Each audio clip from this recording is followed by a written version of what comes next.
উত্তরার milestone school and কলেজে যুদ্ধবিমান বিধ্বস্তের ঘটনায় দগ্ধ শিক্ষার্থী মাকিনের দাফন সম্পন্ন হয়েছে। বান্ডেল থাকলে প্রতি সেনমানিতে টাকা বাঁচবে। বিকাশ সেনমানি বান্ডেল কিনে জিতুন প্রতি লেনদেনে। শুক্রবার রাতে গাজীপুরের পূর্ব গাছায় জানাজা শেষে পারিবারিক কবরস্থানে তাকে দাফন করা হয়।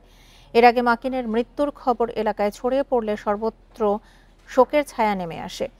স্বজন ও স্থানীয়রা ভিড় জমান মাকিনদের বাড়িতে।